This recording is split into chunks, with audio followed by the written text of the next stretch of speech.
Regresamos. Bueno, aquí en esta parte de lo que hace daño, dice que una ocasión, dice, a pesar del temporal, nuestra cuadrilla tenía que seguir trabajando. Él trabajé, bueno, voy a leerlo como dice, trabajé con bastante ahínco, repasando la vía con grava, ya que era la única forma de entrar en calor. Durante unos breves instantes hice una pausa para tomar aliento y apoyarme sobre la pala. Por desgracia, el guardia se dio entonces media vuelta y pensó que yo estaba holgazaneando. El dolor que me causó no fue por sus insultos o sus golpes. El guardia decidió que no valía la pena gastar su tiempo en decir ni una palabra, ni lanzar un juramento contra aquel cuerpo andrajoso y demacrado que tenía delante de él y que probablemente apenas le recordaba al de una figura humana. En vez de ello, cogió una piedra alegremente y la lanzó contra mí. A mí aquello me pareció una forma de atraer la atención de una bestia, de inducir a un animal doméstico a que realice su trabajo, una criatura con la que se tiene tan poco en común que ni siquiera hay que molestarse en castigarla. O sea, lo que hace daño es que ni siquiera lo trató como un ser humano, ¿no? Sino que lo trató como una bestia, o sea, le aventó una piedra como si fuera un perro, pues, como si fuera un animal ahí desagradable. Y luego viene la siguiente parte que se llama el insulto, y dice que prácticamente dice, el aspecto más doloroso de los golpes es el insulto que incluyen. Y yo creo que eso es cierto, ¿no? Lo más doloroso que podemos hacerle a alguien o que alguien nos pueda hacer, pues no es tanto lo que te peguen, sino el insulto que va. El insulto. Dice que, bueno, que en alguna ocasión él tuvo que trabajar sobre las vías heladas, porque él trabajó mucho eso, ¿no? Haciendo como vías de ferrocarril, o sea, como poniendo caminos para los ferrocarriles. Y entonces, tenía un amigo que había nacido mal de la cadera y pues que pues no podía caminar bien. Cuando llevaban las vías o la traviesa se llama, no se podían caer porque se caían en la nieve y pues se arrastraban a todos los que iban con ellos, ¿no? Dice, en aquel momento yo no arrastraba ninguna traviesa, así que salté, o sea, porque se resbaló su amigo, saltó a ayudarlo, sin pararle a pensar que inmediatamente sintió un golpe en la espalda, un duro castigo, y le ordenaron regresar a su puesto. Y un guardia les había dicho despectivamente que los cerdos, como ellos, no tenían espíritu de compañerismo. O sea, los insultaban diciéndoles cerdos. En otra ocasión, dice, ya a una temperatura de menos de 20 grados centígrados, empezaron a cavar el suelo del bosque, que estaba helado. Dice, ya se había él debilitado mucho y vio venir al capataz con sus rechonchas mejillas sonrosadas. Dice, su cara recordaba inevitablemente la cabeza de un cerdo. Me fijé con envidia en sus cálidos guantes mientras pensaba que nosotros teníamos que trabajar con las manos desnudas y sin ninguna prenda de abrigo, como su chaqueta de cuero forrada de piel bajo aquel frío tan intenso. Durante un momento me observó en silencio, sentí que se mascaba la tragedia, ya que junto a mí tenía el montón de tierra que mostraba exactamente lo poco que había cavado. Y entonces le dijo el guardia, ¿no? Tú, cerdo, te vengo observando todo el tiempo, yo te enseñaré a trabajar. Espera a ver cómo cavas la tierra con los dientes, morirás como un animal. En 2 días habré acabado contigo, no has debido dar golpe en tu vida. ¿Qué eras tú, puerco? ¿Un hombre de negocios? Dice Víctor, ya había dejado de importarme todo, pero tenía que tomar en serio esta amenaza de muerte, así que saqué todas mis fuerzas y le miré directamente a los ojos. Era médico especialista. ¿Qué? ¿Un médico? Apuesto a que le cobrabas un montón de dinero a tus pacientes. Dice, la verdad es que la mayor parte de mi trabajo lo hacía sin cobrar nada en las clínicas para pobres. Al llegar aquí comprendí que había dicho demasiado. Se arrojó sobre mí y me derribó al suelo gritando como un energúmeno. No puedo recordar lo que gritaba. Afortunadamente, bueno, dice aquí que el capo, aquí cuenta un poco de cómo el capo de su cuadrilla, como que estaba obligado hacia él porque pues, tenía cierta simpatía porque pues, le había contado como que los problemas de su vida matrimonial y como Víctor Frank era psiquiatra, pues le dio así como que 2 que 3 consejillos, ¿no? Entonces, pues eso fue lo que le ayudó porque el capo, ahí intervino, ¿no? Gracias a que él era amigo del capo, pues a veces tenía como que ciertos privilegios, ¿no? Y dice aquí, Este capo lo consideraba él un trabajador excepcionalmente bueno. Dice, no es que me ayudara de mucho, pero sí sirvió para salvarme la vida, una de las muchas veces que me salvaría. Bueno, una de las muchas veces que se salvaría su vida, ¿no? Dice, entonces, con este suceso aparentemente trivial, bueno, entonces el capo lo ayudó, ¿no? Y y lo ayudó para que al siguiente día lo metieran en otra cuadrilla de trabajo. Dice, entonces con este suceso aparentemente trivial quiero mostrar que hay momentos en que la indignación puede surgir incluso en un prisionero aparentemente endurecido.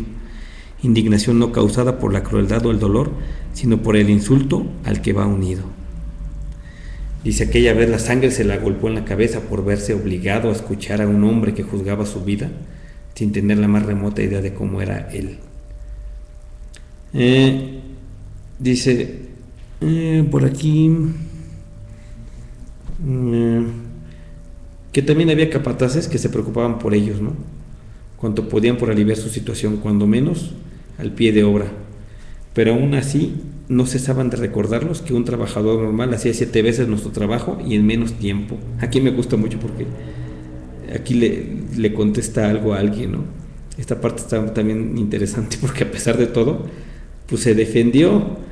Dice aquí, bueno, aquí le sigo, dice, entendían sin embargo nuestras razones, cuando arguíamos que ningún trabajador normal y corriente vivía con 300 gramos de pan, pero que teóricamente, ¿no? Porque en la práctica recibían menos, y 1 litro de sopa aguada al día, que un obrero normal no vivía bajo la presión mental al que ellos se veían sometidos, sin noticias de sus familias, que o que bien habían sido enviadas a otro campo, o que habían muerto en las cámaras de gas, que un trabajador normal no vivía amenazado de muerte continuamente, todos los días y a todas horas.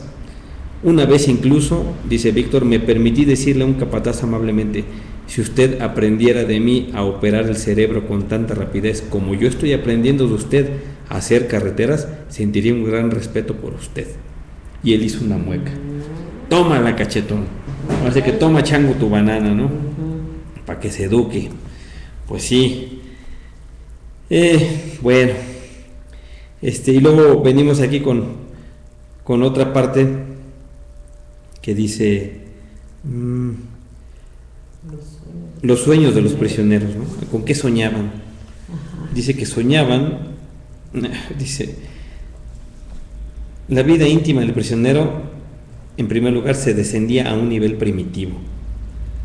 Solían hablar, dice aquí, algunos de mis colegas del campo que habían estudiado psicoanálisis solían hablar de la regresión del internado en el campo, una retirada a una forma más primitiva de vida mental. Sus apetencias y deseos se hacían obvios en sus sueños. ¿Pero con qué soñaban? Soñaban con pan, con pasteles, cigarrillos y baños de agua templada. El no tener satisfechos esos simples deseos les empujaba a buscar en los sueños su cumplimiento. Si estos sueños eran o no beneficiosos, ya es otra cuestión. El soñador tenía que despertar de ellos y ponerse en la realidad de la vida en el campo y del terrible contraste entre esta y sus ilusiones. Y aquí dice algo también interesante, dice, nunca olvidaré una noche en la que me despertaron los gemidos de un prisionero amigo que se agitaba en sus sueños, obviamente víctima de una horrible pesadilla. Dado que desde siempre me he sentido especialmente dolorido por las personas que padecen pesadillas angustiosas, quise despertar al pobre hombre. Y de pronto retiré la mano que estaba a punto de sacudirle, asustado de lo que iba a hacer. Comprendí enseguida, de una forma vívida, que ningún sueño, por horrible que fuera, podía ser tan malo como la realidad del campo que nos rodeaba y a la que estaba a punto de devolverle. ¿Cómo ves? O sea, qué cosa, ¿no? O sea, es que puede estar soñando tan horrible que sea más horrible que esto. No, a lo mejor no lo despierto. Qué cosa, ¿no? Qué cosa, de verdad. Y bueno, aquí pasamos a otro capítulo que se llama El hambre. Dice, obviamente ellos estaban desnutridos y obviamente era natural que tenían el deseo de procurarse alimentos. Pues es el instinto más primitivo, ¿no? Dice aquí, sí, la comida, ¿no? Dice, hay gente que empezaban a hablar de comida. Un prisionero le preguntaba al que trabajaba junto a él en la zanja, ¿cuál es tu plato preferido? Intercambiaban recetas y planeaban un menú para el día en que se reunirían, ¿no? un día, un futuro distante. Y así seguirían y seguirían describiendo en todo detalle lo que pasaba. Dice, entonces el guardia se acerca y él consideraba que esas charlas eran peligrosas. Dice Víctor, dice, ¿acaso no es una equivocación provocar al organismo con aquellas descripciones tan detalladas y delicadas cuando ya ha conseguido adaptarse de algún modo a las ínfimas raciones y a las escasas, calorías? Dice, aunque de momento puede parecer un alivio psicológico, se trata de una ilusión que psicológicamente y sin ninguna duda no está exenta de peligro. ¿Qué era su dieta? Les daban una única ración de sopa aguada y un pequeñísimo pedazo de pan. Se les repartía además una entrega extra consistente de 20 gramos de margarina o una rodaja de salchicha de baja calidad o un pequeño trozo de queso. No estoy diciendo estoy diciendo o una rodaja de salchicha o un pequeño trozo de queso o una pizca de algo que pretendía ser miel o una cucharada de jalea aguada, cada día una cosa. Dice, una dieta absolutamente inapropiada en cuanto a calorías, sobre todo teniendo en cuenta nuestro pesado trabajo manual y nuestra continua exposición a la intemperie. Dice aquí, cuando desaparecieron por completo las últimas capas de grasa subcutánea y parecían esqueletos disfrazados con pellejos y andrajos, comenzaron a observar cómo sus cuerpos se devoraban a sí mismos. El organismo digería sus propias proteínas y los músculos desaparecían. Al cuerpo no le quedaba ningún poder de resistencia. Uno tras otro, los miembros de nuestra pequeña comunidad del barracón morían. Cuando uno de nosotros podía calcular con toda precisión quién sería el próximo y cuándo le tocaría a él. O sea, cada quien podía decir quién se iba a morir, ¿no? Ellos decían, este cuate ya no va a durar mucho o este va a ser el próximo. Que presentaban. Así es. Dice aquí, este cuerpo, decían ellos, ¿no? Este cuerpo, mi cuerpo, es ya un cadáver. ¿Qué ha sido de mí? No soy más que una pequeña parte de una gran masa de carne humana, de una masa encerrada tras la alambrada de espinas, agolpada en unos cuantos barracones de tierra, una masa de la cual día tras día va descomponiéndose un porcentaje porque ya no tiene vida. Dice aquí, ¿qué más?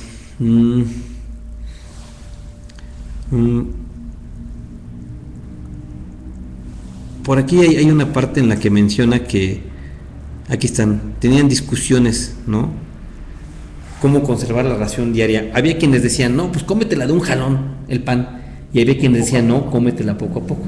Entonces, dice aquí que había partidarios de cada una de esas tácticas, ¿no? Dice, si lo conservabas, para todo el día te lo podían robar, ¿no? Entonces, él era de los partidarios de que dividían la porción. ¿Sí? Dice, engrosé las filas, que era mejor dividir la porción y utilizaba diversos argumentos, ¿no? para lograr eso. Dice aquí, cuando todavía de noche los tres agudos pitidos de un silbato nos arrancaban sin piedad de nuestro dormir exhausto y de las añoranzas de nuestros sueños. O sea, los despertaban de madrugada, pues, para empezar a trabajar. Dice, a duras penas podían meter los pies llagados e hinchados por el edema en los zapatos de madera, ¿no? Y entonces venían los lamentos y quejidos de costumbre. Dice que una vez vi a un prisionero al que tenía por valiente y digno, dice, llorar como un niño, como un crío, porque tenía que ir por los caminos nevados con los pies desnudos, al haberse encogido sus zapatos demasiado como para poderlos llevar. En aquellos fatales minutos yo gozaba de un mínimo alivio, me sacaba del bolsillo un trozo de pan que había guardado la noche anterior y lo masticaba absorto en un puro deleite. Muy bien, pues con eso concluimos esta sesión. La semana que entra le seguimos hablando de otros aspectos y pues ahí dejamos las grabaciones para que cada quien las pueda escuchar. Un mensaje final. Mensaje final.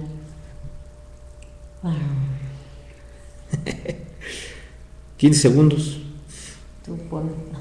Bueno, pues nos vemos la semana. Yo creo que hay mucho que reflexionar, hay mucho que aprender de esto y sobre todo valorar lo que se tiene y a veces uno se anda quejando de lo que no tiene. Pues gracias mundo, nos vemos el siguiente viernes. Buenas noches. Buenas noches.